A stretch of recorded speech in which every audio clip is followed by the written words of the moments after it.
Ibadah kita kerjakan, kalau anggota ilmunya berantakan nggak? Berantakan. Tanya programmer. Kita, kerjaan kita bukan programmer. Ya, dikasih kita program suatu kerjaan, contohnya di CNC lah contohnya. Kagak ngerti nih kita.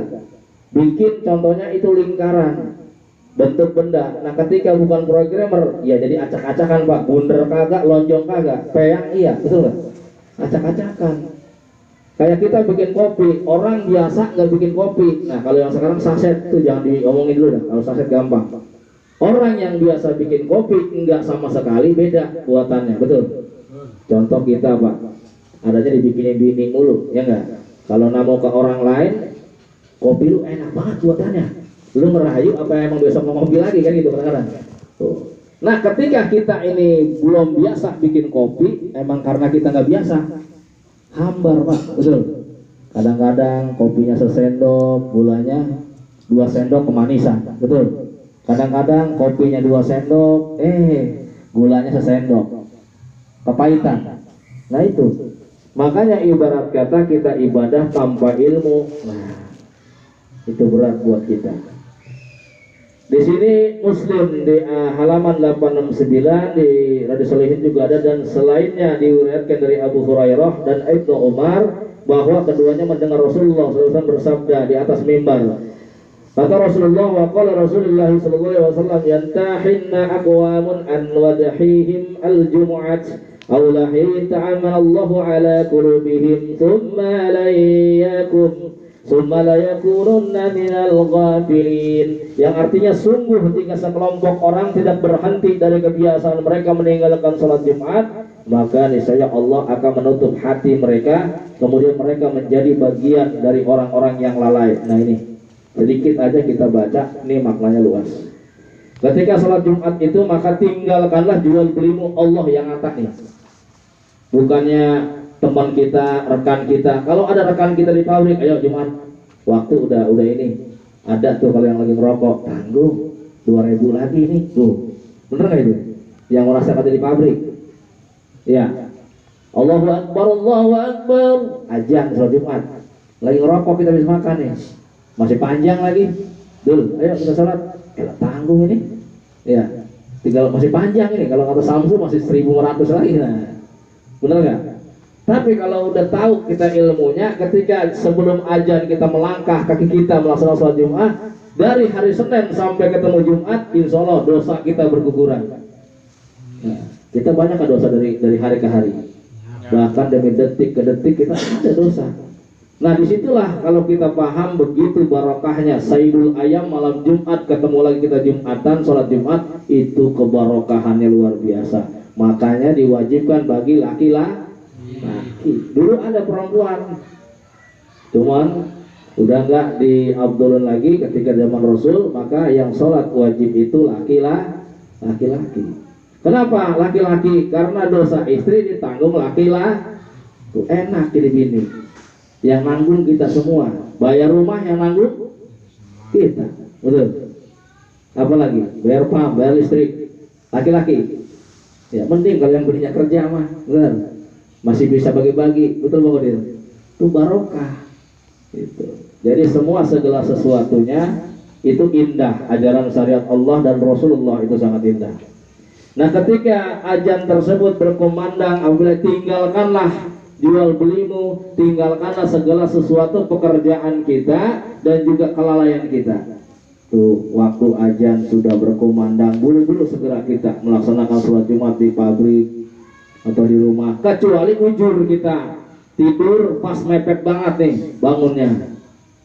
Kata orang pahala yang luar biasa begitu pertama datang sholat Jumat itu sapi, benar nggak? Ada yang ngomong gitu sunnah apa hadisnya? Yang kedua dapat apa tak? Dapat pala sapi, masih mending. Yang ukuran ketiga dapat apa? Nah dapat kaki, benar. Yang terakhir dapatnya katanya ayam, masih mending dapat ayam. Kalau ceker ayam gimana? Nah ini insya Allah mudah-mudahan tergantung niat kita. Ketika sudah kita terbiasa dengan sholat Jum'ah karena itu wajib, maka insya Allah tergerak hati kita. Kita pasti kalau tidur pasang alarm, kan niatan dulu, benar. Sama kalau kita ngomongin sholat Jumat, nah kita nyambungnya ke sholat apa? Fardu dan juga sholat subuh yang berat. Betul? Tuh, subuh berat banget Pak. Makanya dulu zaman Nabi Muhammad SAW, orang yang udah dikhususkan, orang yang sudah dimaksudkan itu tanpa dosa dan surga jaminannya, ibadahnya luar biasa. Betul? Makan Nabi kalau belum lapar Nabi nggak makan lagi Pak. Tuh Nabi makannya ketika dia lapar doang baru makan, berhenti sebelum kenyang. Betul? Kalau orang kita beda, benar nggak? Makannya dikit-dikit, nah, sedikit-sedikit makan, sedikit-sedikit makan, benar nggak? Makanya pada gemuk-gemuk, termasuk saya, benar? Iya, itu yang kurus-kurus tuh ngikutin sunnah Rasul tuh. Iya. Makanya lapar doang, berhenti begitu sebelum kenyang. Kalau kita yang gemuk-gemuk begitu tuh, dikit-dikit makan ya, bukan dikit-dikit, sedikit-sedikit makan, sedikit-sedikit makan, mampir makan baik tuh. Apa aja masuk, ikan masuk, bakso masuk, mie ayam masuk, dimsum aja masuk tuh kita. Begitu pula Rasulullah SAW, ibadahnya begitu luar biasa, yang sudah maksum dijamin Allah Subhanahu masuk ke surga, itu ibadahnya tahu sendiri Pak. Dalam ayat kakinya pada bengkak. Nabi Rasulullah, orang yang paling disayang oleh Allah Subhanahu wa taala, sehingga sanah beliau pun ketika disebutkan Allahumma sholli ala sayyidina Muhammad wa ala alihi wasallam harus bergoyang. Makanya kita selaku umat baginda Rasul, walaupun kita nggak bisa ngikutin seutuhnya, minimal kita ikut jejak beliau yang kita mampu. Al-waludun ti rasulah aja'ula makalihin asyrafu ala khawlatan mara'ah. Minimal kita ikutin yang kita bisa. Tuh, sholat zuhur kita berjamaah di di pabrik, minimal di sini kita sholat maghrib, sholat isya. Ikutin. Kenapa? Kebiasaanlah yang akan meningkatkan kualitas ketakwaan kita. Kalau nggak dibiasain susah. Kenapa? Saya bilang tadi, ntar kalau udah tua kita nyesel. Benar nggak? Kenapa? Berat. Kita silaturahim, kita majelis, masih muda, masih Allah kasih umur kita barokah. Ini kalau tanpa kita dikasih hidayah oleh Allah Subhanahu wa taala, berat buat majelis. Benar? Berat. Alhamdulillah Pak Anggi, tetangga baru kita, masih mau duduk bareng dengan kita. Beliau insya Allah mudah-mudahan menambah kebarokahan majelis, tambah lagi anggota kita. Kenapa? Berat Pak, kalau majelis itu kadang-kadang dulu waktu saya ngaji majelis yang masih jarang banget majelis, saya ikut majelis Rasulullah. Nah, itu di almarhum Habib Munjir Al-Musawa sampai meninggal. Beliau dikit-sedikit ngajak jamaah. Saya ngaji lagi daerah Citayam, itu Jadul Muslim, Habib Alwi.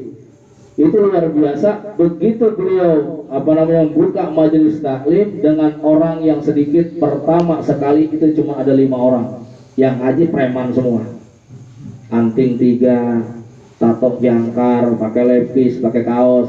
Pernah itu Habib ngomel, kagak, Habib nggak milih ente pakai baju apa, merek apa, mau pakai lepis nggak masalah, yang penting niatan hati ente yang aneh pegang. Tuh Habib.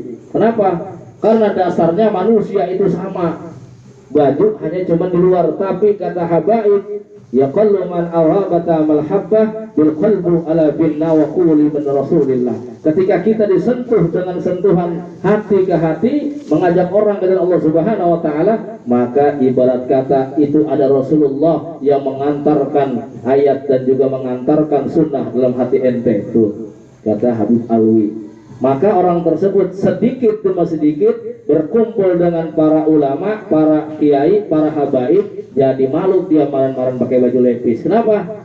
Alhamdulillah lebih keren lagi daripada yang ngajar. Dia pakai gamis tuh. Preman pakai gamis, coba. Benar nggak? Antum masih ada di sini. Nggak apa-apa, nggak diomelin. Kenapa? Dasarnya manusia. Allah kasih jalan taubat, Allah kasih yang mana itu ada ayatnya. Wal asri innal insana lafi khusrin illa illal ladzina amanu wa 'amilus shalihat wa tawassaw bil haqqi wa tawassaw bis sabr. Yang artinya mengajak dalam kebenaran dan juga dalam kesabaran. Artinya orang ngajar itu para ulama sabar. Insya Allah mudah-mudahan yang termasuk itu pakaian hanya dalam luar tapi hati yang kita pilih. Insya Allah kita semua yang hadir di sini mudah-mudahan hati kita dibukakan oleh Allah Subhanahu wa taala, istiqomah dalam ibadah. Nyari uang kita kerja, niatan buat anak istri ibadah, dan juga ganjarannya syahid.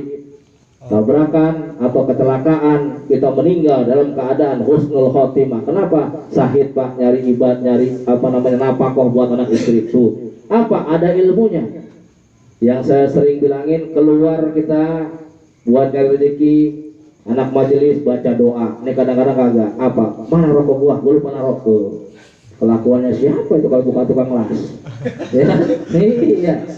Tukang las kalau kagak ada korek kagak hidup Pak. Makanya di sebelah ketinggalan, tanya orangnya. Benar nggak? Benar. Tuh. Waduh, apa nih ketinggalan nih? Waduh, handset ketinggalan tuh. Bukannya doa, kata bininya rempong lagi aja. Ya kan? Apa yang dicari? Absen ketinggalan tuh, ada aja. Kalau kita emang udah anak majelis, manfaatkanlah ilmu yang kita bisa sedikit demi sedikit, tapi kita praktekkan, betul. Daripada banyak kita seember sampai segalon, kagak sama sekali kita pakai. Nih, makanya fikih itu nggak usah banyak-banyak Pak, dikit, tapi dipakai, bener. Tuh, mudah-mudahan insya Allah kita keluar kerja kemana aja baca doa. Sampai zaman saiki, kalau kita di majelis sudah berapa tahun nggak hafal doa keluar rumah, balik aja ke tingkat SD, bener. Ya Mas Lek doanya, ini saya tes juga ini. Apa doanya ini?